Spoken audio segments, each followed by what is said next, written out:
сау басыммен кеп сұхбат беріп отырғаным осы бүгін бірінші рет шығар деп ойлаймын өзім. Өзіңіз айттыңыз ғой, айтыстың приемный покойымын деп. Ойбай, менің бір жасырып ешкімге көрсетпей жүрген бір керемет қызым бар. Сол қыздың айтыс тұсауын кесіп бағын ашып бір іштеді ғой. Залдан айғайлап, мақсат, шап деген аны бір дауыстар естіліп жатады ғой, сен келіп отырғаннан бастап. Сол ғой керегі сол. Жарты сағат сахнаны билегенде, жарты сағат әлем билегендей болып отырасың ғой өзің. 1 метрді олар қосты, 1 метрді мен қостым ғой енді. Пандемия басталып кетті ғой. Сара Тоқтамысованы ерекшелеп, стилін, мақамын ел жақсы көреді. Сол Сара Тоқтамысованың тұсауын айтыста кескен Мақсат Ақан. Сол айтысқа бір көз жүгіртейік. Алматыда өткен. Айтыста арқа салтын қолданам көп. Жаратқан қадамымды оңғарар деп. Бұл күнді екі жақты дау туғызған, бір жанмен сарайтысып болмаған деп. Талай ғасыр айтысын жаттап келдік, қазіргіні қалай деп толғанам көп. Жаттаған адам құсап айтып отырмын. Бір жанмен сарайтысын бүгінгі ел, мақсатпен саран айтсын жалғаған деп. Ай-ей-ей-ей-ей. Вообще бір шумағын оқымадыңыз.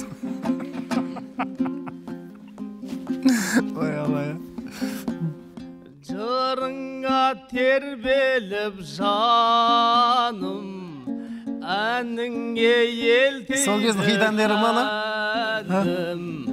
Ұмытып әлемнің бәрін, бой бермей тасыйды қаным. Ерекше ынтық қып сәнің, Халықтың да ерекше, көрермен. Жүректі тербетті әнің. Біз екеуміз, бір жан сара із екенбіз. Біз екеуміз, бір жан сара із екенбіз.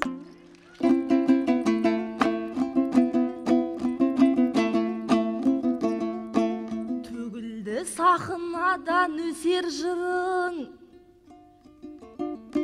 көрген сон қазағымның өсер қызын.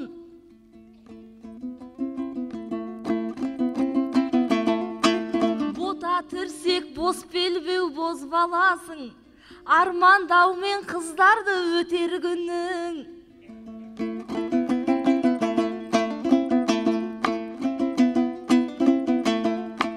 Жасын жырмен жамылса нұр себелеп, көңілімді көлге сырғып көтер бүгін. Қыздардың тату үшін шекерлігін, бойыңда болу керек бесерлігің.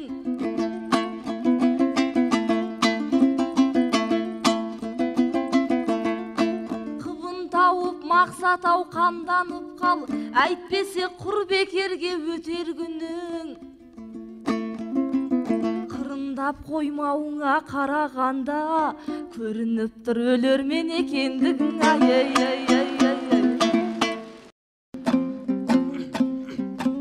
Көңілің қалт еткенді бағатындай, жанарың өртеп бітті жан отымдай. Саусақтарың хат жазған қауырсындай, ақ білегің аққудың қанатындай. Көзің күн кірпіктерің шапақ сынды, сәулесі маған ғана таматындай.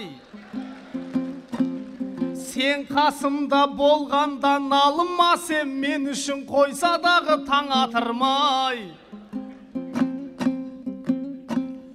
Жүректің аунақшуын сезбеймісің, гректің төңкермеғым сағатындай.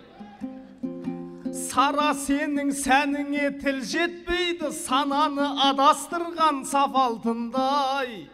Қиылып маған қарап отырған қыз, қабағын бір жылда бір қағатындай. Ай-ей-ей-ей-ей.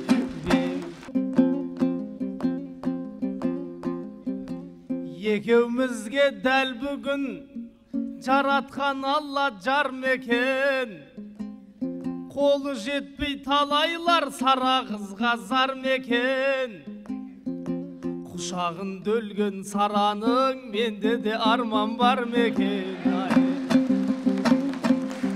2003 жылы ғой деймін. Не болды осы Астана қаласында халықаралық айтыс болды.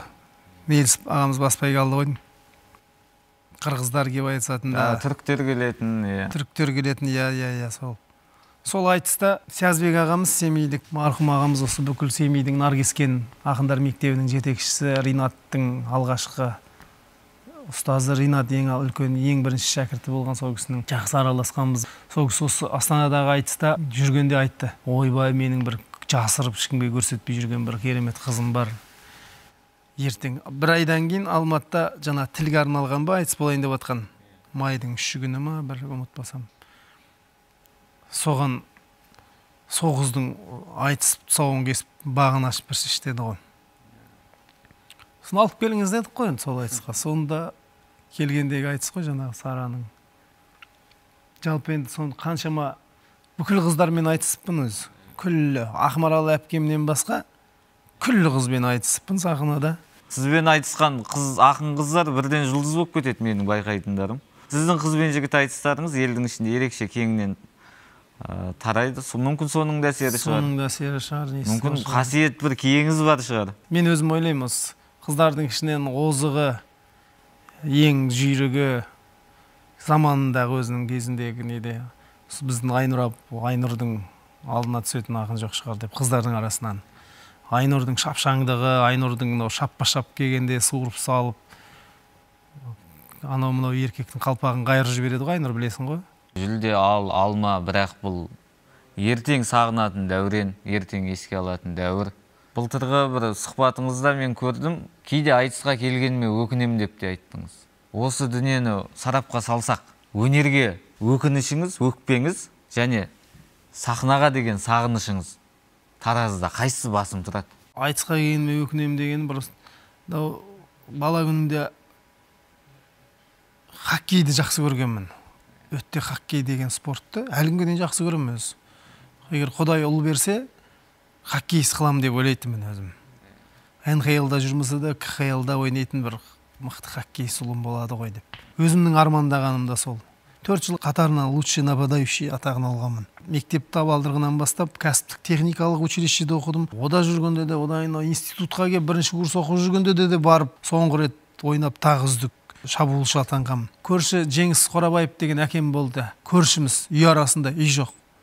О кісі біздің Ақтоғайдың хоккей командасын анау Совет үкіметі кезінде 15 одақтың ішінен алып барып іріктеп Қазақстаннан анау Мәскеуде өткен 15 одақтың арасындағы хоккейден біздің аудан ұмытпасам 7-ші орын бекен, сондайыншы орын алған.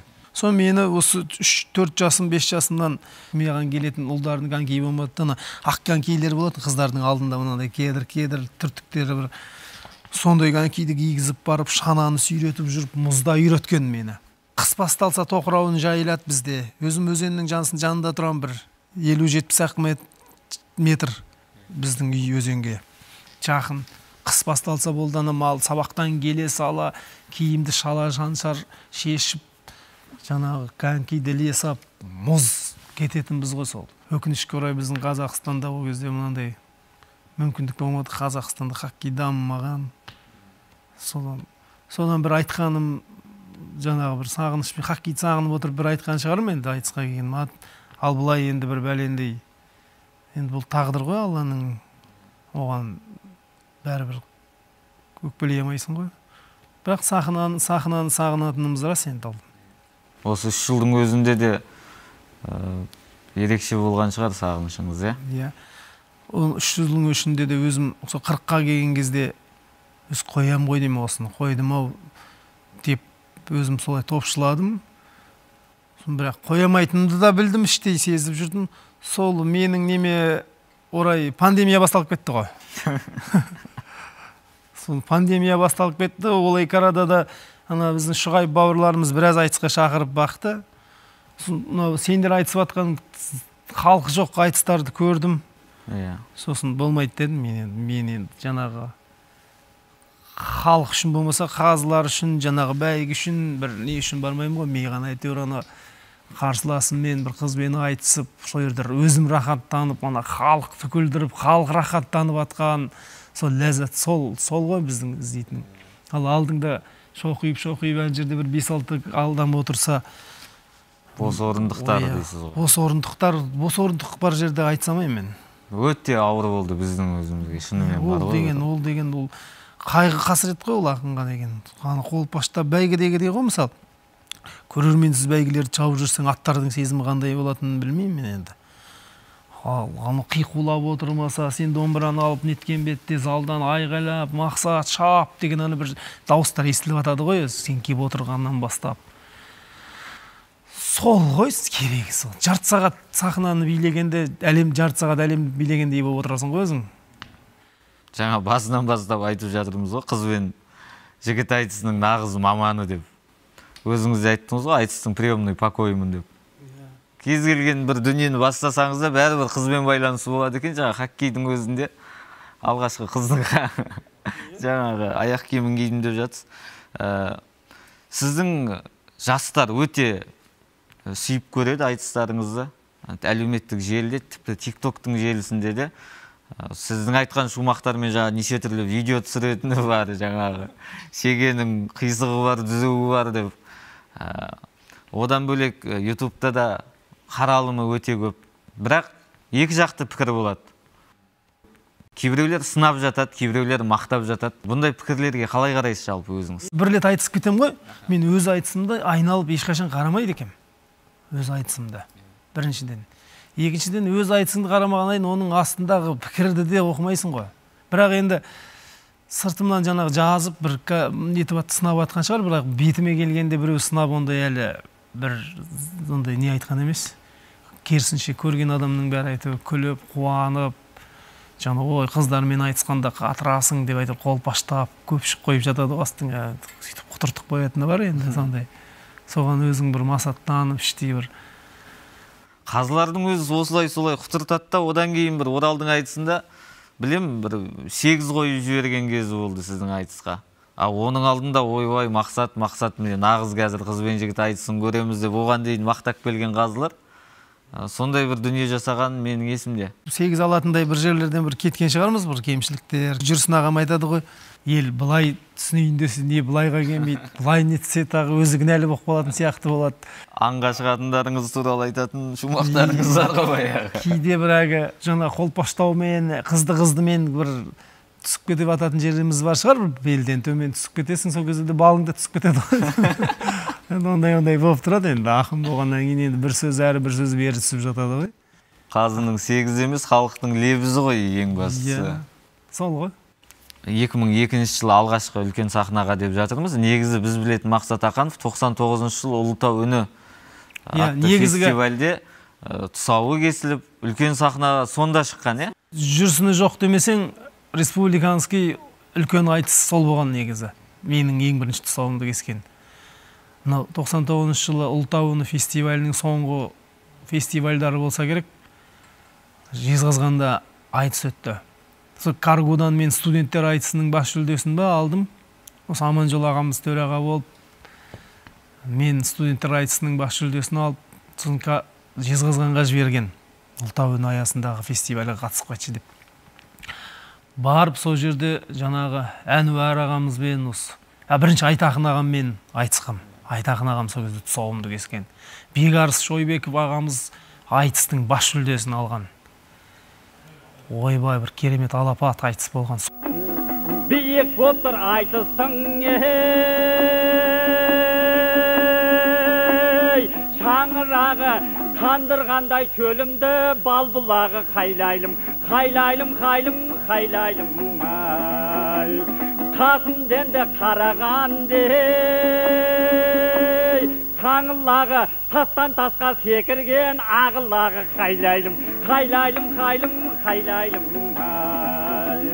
Інісі бардың деген ғой, тынысы бар бұл қазақ, ініге мойын бұрады. Жалғызылақ ойнаса, тау несіне құрады, тау құласа көтеріп, көкілақ қайдан тұрады. Ау ағасы көңілдегі өктепсің ғой. Ел алдында жыр айтып көктепсің ғой.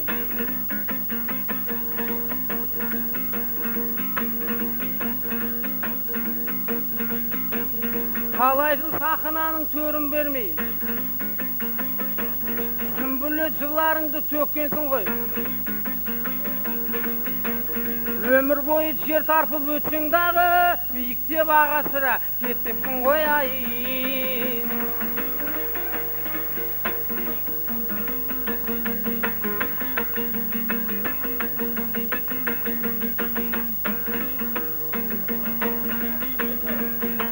Жақындаш микрофонға.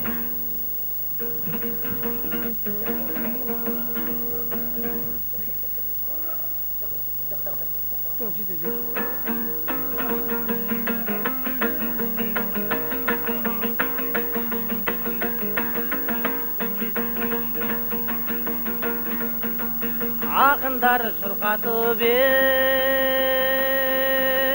жатады ма? Салып кеттім өзіңнің мақамыңа қайлайлым, қайлайлым, қайлым, қайлайлым. Өскендігім менің де ей, осы емес пе? Сөздер айтып отырған аталыға қайлайлым, қайлайлым, қайлым, қайлайлым. Алағасы шарықта, белгілеп жақсы бағытқа, мұны отырған еліңе шыр сыйласы қағытпа. Сөзің менен өзіңді иығыңда қағыпта, шырқап қалайық, белгілеп жақсы шабытта. Ертең қор боп қалармыз, шабыт кіріп табытқа. Қайлайлым, қайлым, қайлайлым.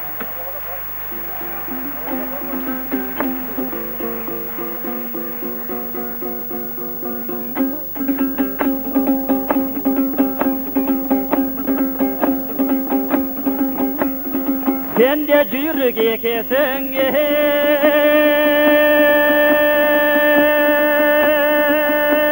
alқынбаған жырларың бар алмастай жарқылдаған. Қайлайлым, қайлайлым, қайлым, қайлайлым ай. Біреудікі біреуге ей, қыз көрініп әуелімді қайбала тартып аған. Қайлайлым, қайлайлым, қайлым, қайлайлым Бұлаған ау жасайды, үнілерге егесін, аямайды тағы да, саған айтар кеңесін, ертесің деп кінәлап ең өзің неге тебесің. Қайлайлым, қайлым, қайлайлым адамнан адам қорқама, бұзғаныңмен түсіңді, батырғанмен түсіңді, жырмен сені дұғалап, ішіткі жырдан ішкізіп айдатайын ішіңді. Қайлайлым, қайлым, қайлайлым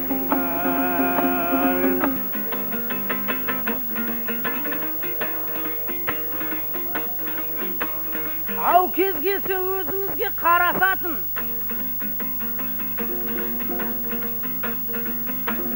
желпінгені иықтың жарасатын. Кезінде қыран едің қалықтаған, ұрандап алға бастар алашатын.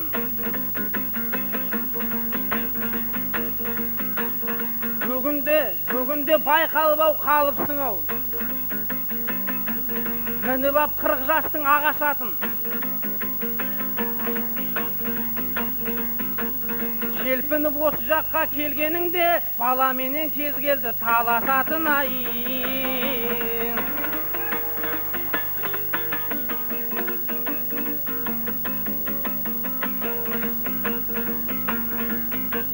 Ау бұл өмір сірә қалай өтетіндей, тебіреніп бұлағамда кететіндей. Әкемменен замандас жан екенсің,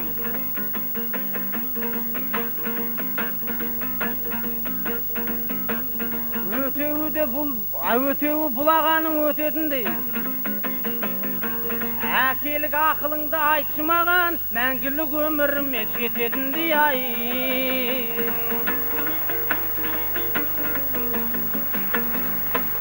Сол кезден осы телевизордан көріп жүрген жаңа осы кейінгі жаңа Абаш еріктерден кейінгі көз тірі үлкен ақындардан көргенім сол. өзі ерекше іздеп жүрген ақындарымды жезқазғанда кездестірдім. Айдақын аға бір өзінің жеке ерекше стилімен жеке келген адам ғой, хайлайлымге салып жер тепкілеп, ол кісі өз ешкімге еліктемей өзінің жолын салып келген. Содан кейінгі көргім келетін осы Бекарыс ағамыз болған.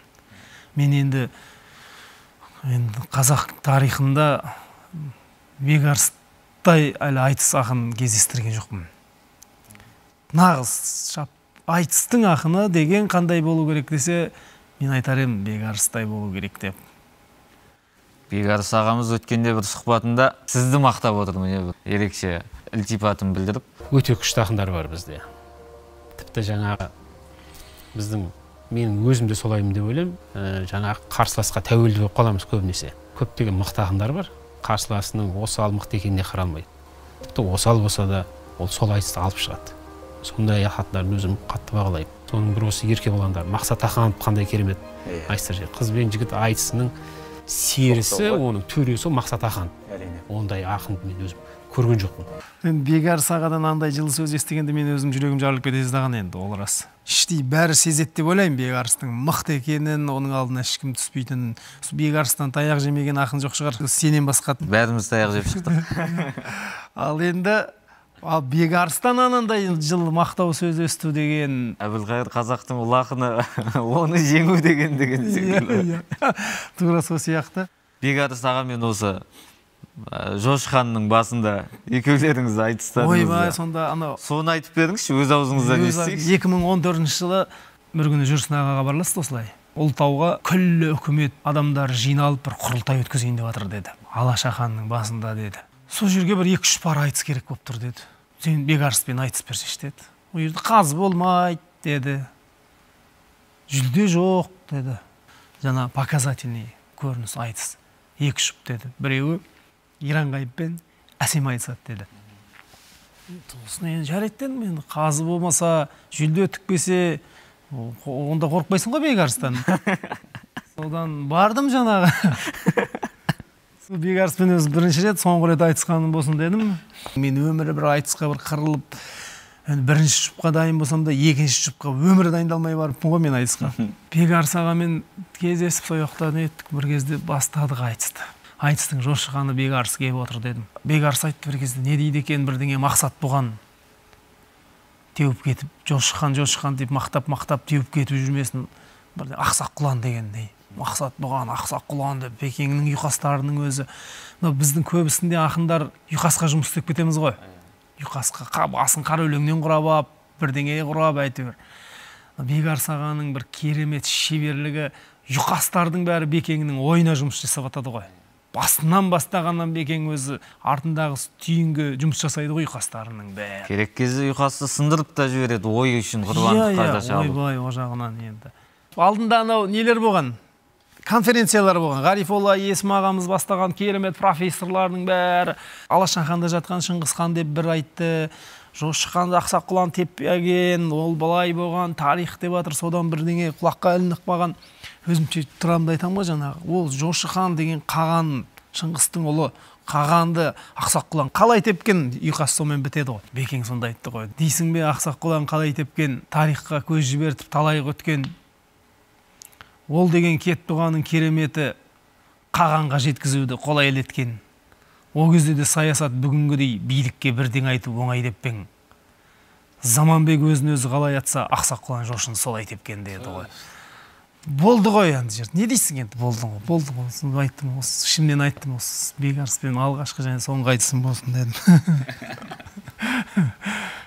Бұл да шынымен тарихи айтыс болған екен. Ертең күн айтылып жүретін бір айтыстардың санаулы айтыс болса, соның біріне кіретіндей дүние екен. Иранғайып Күзембаев досыңызбен баяғыда Жезқазғанның төрінде Шынболат Үлдебаевтың 70 жылдығына арналған бір айтыс бар еді. Сондағы екеуіңіздің елдік мәселелерді қалжың айта отырып, халықтың мәселелерін көтерген бір айтысыңыз бар еді. Сол айтысқа шолу жасайық. Шымырлап Шынболаттың сарайында ақиқат айтайыншы ағайынға. Өренімнің өнерін көрейін деп, өр рухы жүрген шығар маңайымда. Астанадан арқырап кеп отырған, ал енді қарсыласқа қарайында. Мынау сары қай тілде айтысат деп, аң-таң боп отсыңдар ма талайыңда. Сенің түрің мәселе болатындай, бүгінгі әңгіменің орайында.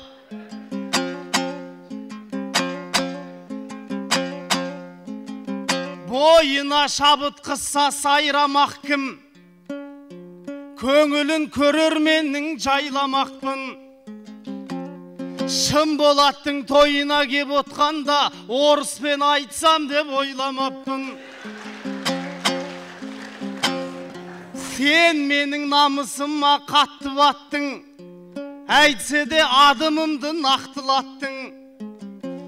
Қолыма домбыра алып сөйлегелі, айтыста санын көргем сақ құлақтың. Бәрінен тілін табу қиын боп тұр, қасымдағы отырған ақ құлақтың. Ай-ей-ей-ей-ей.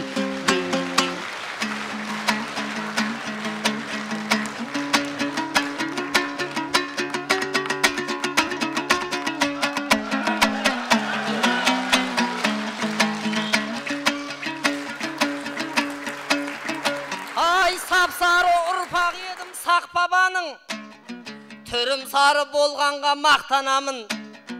Менің қазақ екенім қаққа мәлім, мұны айтып несіне ақталамын. Сары алтындай ұлыңды көр алмайтын, ниеті жаман екен қап-қараның. Ай, танымасаң алтынды жез қылар ең, танысаң шын ақынды кез қылар ең. Егерде көрегенді жігіт болсаң, түрімді емес тілімді сөз қылар ең. Ана тілін білмейтін арсыздарға осылай сөйлеңдер деп көз қылар ең. Ай,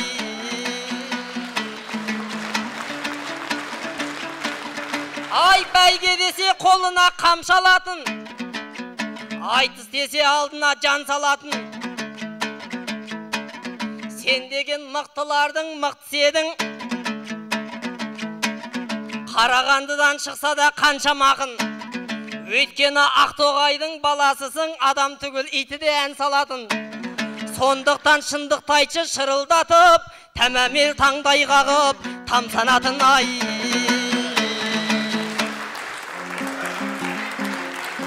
мынауың қазақшаға суда екен,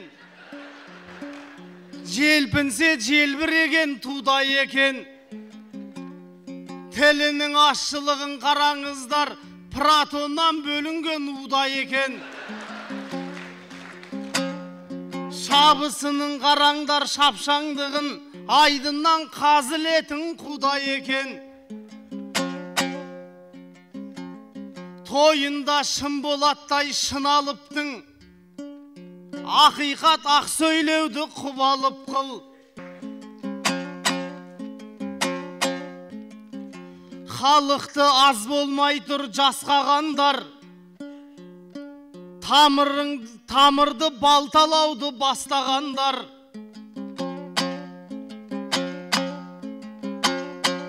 Азап шегіп отырған халық бізде, мойын бұрмай отырған тас қоғам бар.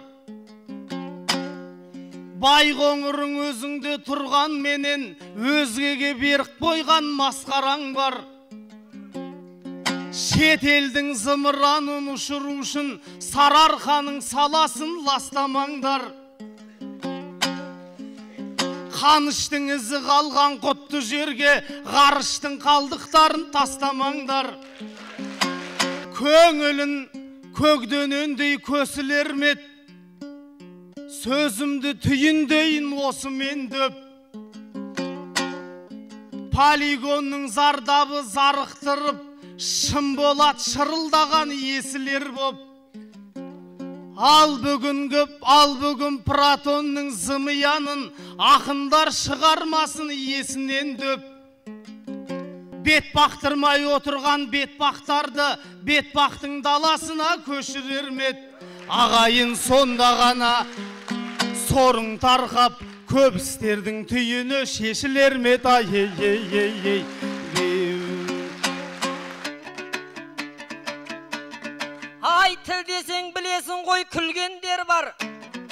бірақ та ара құлақтарын түргендер бар. Тіл жайлы айт деп едім, дұрыс айттың. Мұңыңды түсінеді білген жандар. Сол сөзің жоғарыға жетер мекен. Жеткенменен ойыңды кімдер қолдар? Ахановтың айтқанын естір мекен? Шахановты тыңдамай жүрген жандар ай.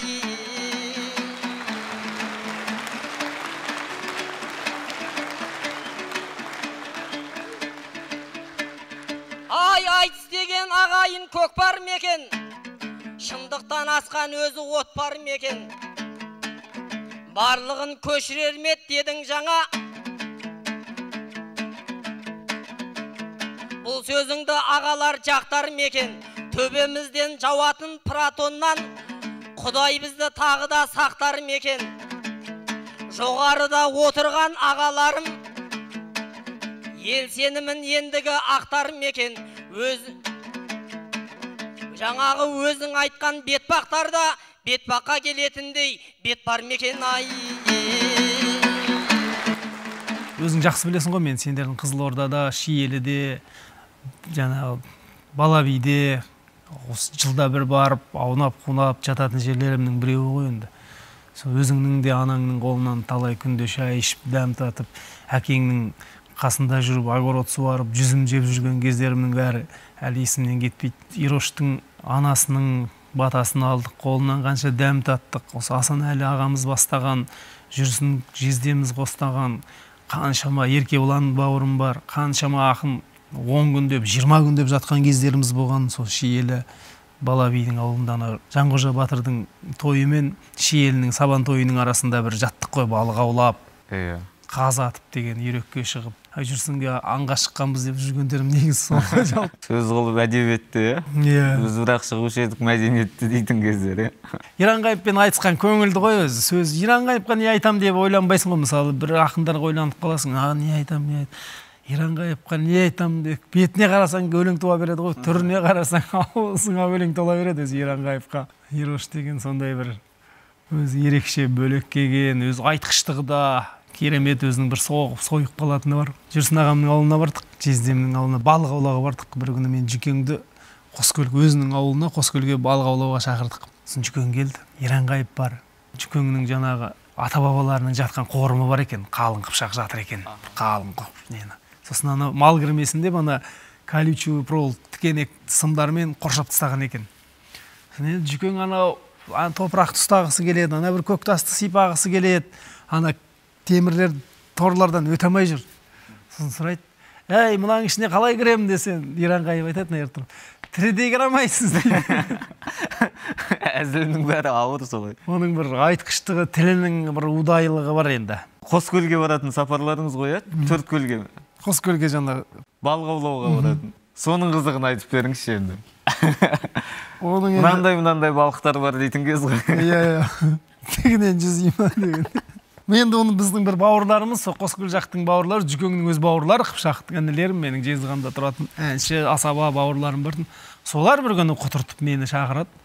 Ана жездеңді алып біз жаққа бір балыққа келіп кетші, көл көтеріліп, бұл жақта көлшіктер көп, ұсақ-ұсақ көлдер көп жыпырлап жатыр. Жүкең ана өзінің кітабында да жазады ғой, біздің ауылдың ар жағында жер жоқ сияқты деп. Сол сияқты жер енді.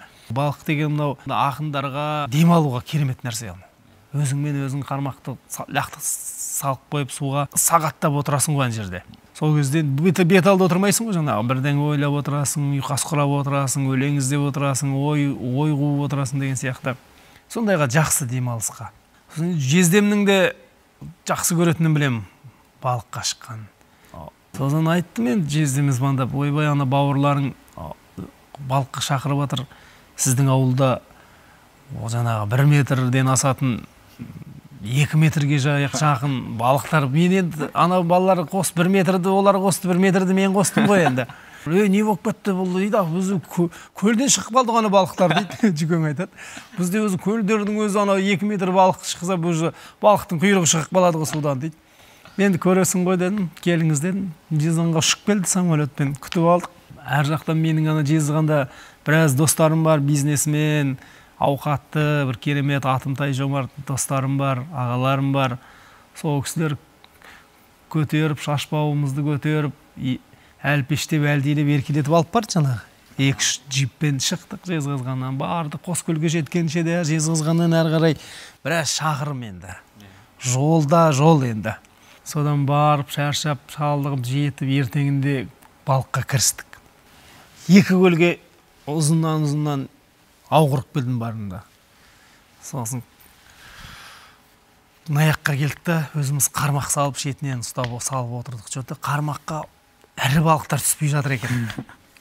Өзі қылбылдай бастадық жайлап. Жаңағы шынтаққа жетер-жетпес, одан да төмен осы балықтар жоты. Ана ұлдар айтқан 1 метр, мен айтқан 2 метр балықтар жоқ, кездеспеді. Нандай балықтар жоқ қой өзі. Жоқ. Содан жаңағы жүкең айтады, қайда балықтарың дейді. Жаңағы мынандай ұсақ балықтар түсіп жатыр, жаңағы алақандай ақ, жаңағы алабұға, карась, алабұға деген балықтар бар. Сондайлар ылғи. Сазан жоқ. Ана балалар айтқан үлкен сапсар сазандар жүрді. Ол сазанның біреуі жоқ. Содан ауғырдық, сосын қайта айтып босқа айтқан жоқ. Біз абырой болғанда жаңағы ауды жинағанда 4 қап балық жинадық қой. 4 қап балық жинады. Не істейсің енді оның бәрін, жаңағы керегін сол жерде жаңағы қуырып жейтін қуырып жедік, уқа қылатын уқа қылдық, қалғанын жаңағы батамыз беріп қайтадан суға жіберіп, өсіңдер, өніңдер деп. Келесі келгенше сендерге бердім батамды деп. Келесі келгенше өсіңдер, өніңдер деп қоя беріп қайттық. Соны жүкең айтып мазақтайды ылғи жаңағы. Тігінен жүре ма дейді. Сіздің айтатыныңыз о жаңағы су саяз оқапты әйтпесе. Сендердің балықтарың тігінен жүзуші ме еді дейді. Айтыстың өзінен бөлек солары қызық деді ғой, негізі сол дәурен ғой, соның бәрі. Сол үшін барасың, сол үшін жүресің, қаншама жақсылармен кездесесің, үлкен ақсақалдардың, аналарының батасын аласың, қаншама сол кісілердің осы ақ тілек баталарының арқасында тілеуімен жүріп келе жатқан шығармыз деп ойлаймын өзім әлі күнге дейін. Ақын бас бәйге алып қуанған кезде бірінші келіп сені құттықтап, ақ тілегін білдіріп, сенен бетер қуанып жататын ақындар болады сахнада тұрған кезде, байқасаңыз. Сондай ақын есіңізде бар ма бір? Бәрі деп ойлаймын мен енді. Өйткені өзім біреу бәйге алып жатса, өзім бірінші құттықтап, соны тырысып, жаңағы көлік мініп атқан күннің өзінде жаңағы өзім алғандай бар, бірінші мініп. Сахнада бетінен сүйіп тұратын едіңіз. Сахнада бетінен сүйіп, өзім бақ қой енді ол жерде. Мысалы, бір күн біреу алады, екінші күні басқасы алады. Соның бәріне қуана білген жақсы деп ойлаймын. Енді Құдай сақтасын, енді Алла куә ғой, біреудің бәйгесін қызғанып, немесе іштарлық жасап, көре алмай кеткен ондай кезім болған емес. Кім алса да өзім алғандай қуанам мен. Сосын өзім де ойлаймын, мен алғанда да солай қуанатын шығар деп. Сосын осына Дидар бауырларым ылғи қасымда жүрсе қуанып, жаңағы өзімнен бұрында мен әлеуметтік желі дегенде дамымай қалғанмын о жағынан. Менің неге бар жағынан бір игеріп алуға мүмкіндігіңіз, қабілетіңіз керемет та осы әлеуметтік желіге селқоссыз? Бар, бірақ маған ұнамайды. Жыртың етіп әлеуметтік желіде күнде көріне беріп, инстаграмға шошаңдап қайта-қайта сағат сайын шыға берген еркектерді көрем ғой, қаным қарайды соған. Жыным келеді, шын айтайын бар ғой. Біраз ағаларым бар, қазір жүр ғой шошаң етіп, қазір керек жоқ нәрсе. Мен істей алам оны, бірақ керек емес ол маған. Блогер болып кете алам дейсіз ғой? Болсам болып кететінім мен баяғыда. Біріншіден ол менің жаңа өзіңді жырбың етіп елдің бәріне көрсете беріп, біреудің ана елдің зықысын шығарасың біріншіден. Екіншіден оған кіргеннен кейін уақыт. Facebook деген жоқ менде, мысалы, соған бір кірген адам өзі шыға алмай қала ма бірдеңе екен ғой, жаңа сағаттап отырады дейді. Менде бір ондай уақытта жоқ, ондай сағаттап отырады. Әлеуметтік желі емес, әлеуметтік желім деп жатады ғой бір жағы осы. Желім, иә. Өмірдің бәрі сондай етіп жатыр ғой. Біз телефонның өзіне байланып қалып атқаның жай жетеді. Мен енді ана YouTube-тан бір көретін нелерім бар, сондай болмаса арасында бір. Бірақ жаңағы бір Instagram жүргізіп, Facebook-та отырып, бір көсемсіп, пікір айтып, бірдеңені сынап, бірдеңені міне бүйтіп, ондайға жоқ екен, ол бала күнінен сондай. Шынымен бір ерекше сол кезеңдердегі еске түсіріп, тіпті ауылымды өзім анашымды айтқан кезде ауылды өзім кәдім көз алдыма елестеп сағынып кеттім. Көп рахмет. Рахмет. Сіздерге де шақ рахмет. Мына ел арна ұжымына, өзіңе осы елеп ескеріп, жалпы негіз өзіне сұхбат бере беру дегенге өзім жоқпын. Жаңағы әлеуметтік желіде қалай болсам, сұхбатқа да солаймын өзі. Көріне бергім келмейді ондай. Шошаң етіп елдің алдына қайта-қайта шықсам, айтыспен шыққым келеді, айтыспен сахнаға. Былай шыға бергім келмейді. Бір-екі жерлерде жаңағы кезінде анау қызды-қыздымен жүргенде бір беріп жіберген бір-екі бір жаман сұхбаттарым бар енді. Иә, өзім өз жағдайымда отырмаған кезінде.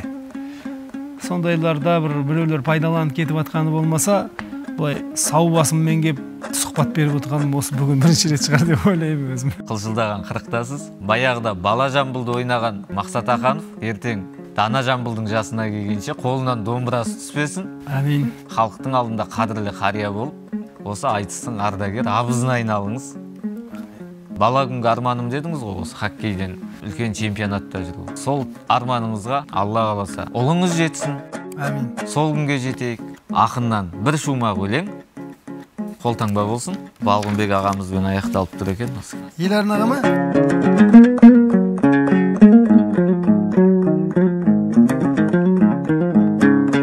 Мейірбек мұратына жете берсін, мейлі уақыт зулап өте берсін. Ұжымың ұлттың алып ақ батасын ел арна елге қызмет ете берсін. Келесі аптада кездескенше аман сау болыңыздар ағайын. Төл өнер төрден түспесін.